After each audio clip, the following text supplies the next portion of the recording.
Janeiro é sinônimo de calor e férias escolares, né? Durante o verão é comum praias cheias, piscinas movimentadas, assim também como os rios e represas. Mas também é neste período que aumentam os casos de afogamentos. Por isso, gente, é preciso redobrar a atenção e aumentar os cuidados na hora de se refrescar nesses espaços. Meu xará, o Eduardo Góes, está com o comandante do Corpo de Bombeiros, conversa com a gente ao vivo para dar essas instruções, né, Edu? Boa tarde para você, tudo bem? Boa tarde, Edu. Tudo bem? Graças a Deus, tudo na santa paz. Espero que esteja tudo bem com vocês também aí, Letícia, e a todo mundo que nos acompanha agora no TJ Aparecida.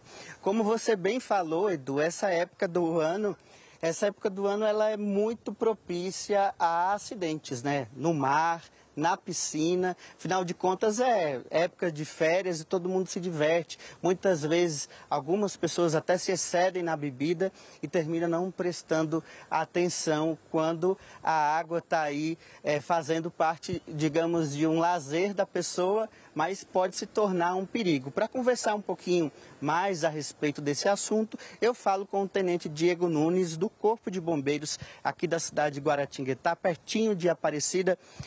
Tenente, muito boa tarde para o senhor. Primeiro eu gostaria de perguntar para o senhor quais são, né, as pessoas que precisam ter mais cuidado. É idoso, é criança, é todo mundo? Como que funciona isso? Boa tarde a todos que nos assistem. O principal cuidado em piscinas e mar, locais com quantidade grande de água, é com as crianças. Até mesmo para elas terem uma coordenação reduzida, muitas ainda não têm habilidade com meio aquático, então o principal cuidado tem que ser com crianças. E agora a gente tem também, né, nas piscinas e no mar, né, a gente tem muita gente que costuma usar boias, né? Essas boias, esse tipo de acessório para poder evitar afogamentos, ele é diferente, ele funciona diferente da piscina para a questão de mar? Com relação à boia, os meios de flutuabilidade, uma pessoa na piscina ou no mar, na piscina, o principal para a criança que a gente estava falando é evitar o acesso à criança e ter sempre uma fiscalização, ter sempre um adulto em condições na piscina, seja num evento, sempre o adulto com a criança. E o local da piscina está cercado ou fechado de modo que a criança não tem acesso sozinha. Para quem tem piscina em casa, tem um gradil, uma cerca, uma porta que a criança não tem acesso constantemente. No mar, não se recomenda o uso de boia. A máxima que a gente tem em situação de praia é água no umbigo, sinal de perigo, para a pessoa se manter no mar de forma que ela não entre muito na água, até mesmo para não ser puxado pela correnteza. A questão das boias em piscina, o ideal é que se use a criança uma boia no próprio corpo, preferencialmente nos braços ou no tronco. Aquelas boias que ficam no quadril, tem o risco da criança poder virar e ficar com o tronco embaixo d'água, para ela acabar se afogando e ficar virado do lado contrário. Os que não ficam na criança, esses brinquedos, em formato de pneu, essas boias externas, elas não são 100% confiáveis, mesmo porque elas podem virar e podem vir a furar no meio da brincadeira.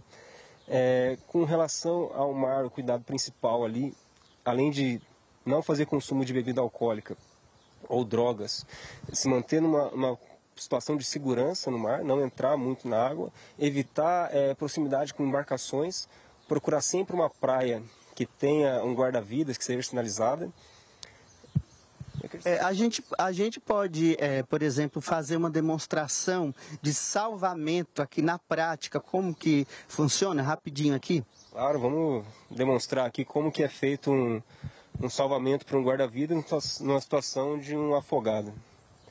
O guarda-vidas, ao visualizar a pessoa que está se afogando, o bombeiro na situação de guarda-vidas, ele vai fazer equipagem da nadadeira para facilitar a natação dele, vai soltar o flutuador para poder oferecer à vítima, vai fazer o acesso na água de forma que ele mantenha o contato visual com a vítima, se aproximando dela, vai verbalizar com ela, se identificando como bombeiro, que vai fazer o salvamento, oferecer um meio de flutuação. No caso a gente usa esse flutuador, que vai ser preso e amarrado nas costas dela, para que ela não entre em combate com o bombeiro que puxa ele para a água no meio do desespero, e vai rebocar ele até a margem. Aqui no caso da piscina, a gente tem uma técnica para retirada da água em piscina, a gente vai demonstrar aqui também. É importante salientar que no caso de um salvamento, evite-se fazer um salvamento para quem não é um profissional treinado na área, um bombeiro. Procure sempre um guarda-vidas, mas que se caso for tentar salvar alguém que está se afogando, oferecer um meio de flutuação, ao invés de acessar a pessoa sem nenhuma técnica, que ela vai acabar sendo afogada junto com a pessoa que está desesperada ali na água. Aqui a gente está demonstrando a técnica de retirada da água, que são diferentes níveis de afogamento. No caso do afogado ainda está consciente, a gente vai lateralizar ele, até mesmo porque os pulmões eles têm diferentes níveis de entrada, a gente lateraliza para o lado esquerdo, e para o lado direito ele é um pouco mais alto, ele vai facilitar a respiração, que a água que ele respirou ela vai estar concentrada no lado esquerdo. Primeiro enche o lado esquerdo, depois vai encher o direito. Dessa forma ela vai expelindo a água que está nos pulmões. Se caso ela estiver inconsciente, tiver entrado na parada respiratória, em breve ela vai entrar numa parada cardíaca que iniciaria as manobras de massagem de RCP. Mas o importante é sempre evitar de fazer um salvamento. Nem mesmo o bombeiro procura fazer um salvamento sem ter os meios de flutuação necessários, meios de suporte. Muito bem, a gente tem aqui já uma noção, né, de como fazer um salvamento adequado. Agora eu quero devolver para o estúdio, né, e dizer para você que está acompanhando, sempre buscar orientação e educação nessa área. Hoje em dia o Corpo de Bombeiros ele está disponível para toda a população para oferecer orientação e também faz muitos trabalhos de educação em escolas e em outros lugares. Então vale sempre a pena pesquisar, entender um pouco mais do assunto. Quero agradecer aqui ao tenente e a você que está nos acompanhando. Agora, Edu e Letícia, uma boa tarde para vocês. Muito boa tarde, obrigada, Eduardo, pelas orientações. Agradeço aí também aos bombeiros por estar ajudando a gente. Obrigada, viu? Muito cuidado, né? Principalmente os pais de olho nas crianças, né? Exatamente. E tomar cuidado com o mar também, né? Exatamente.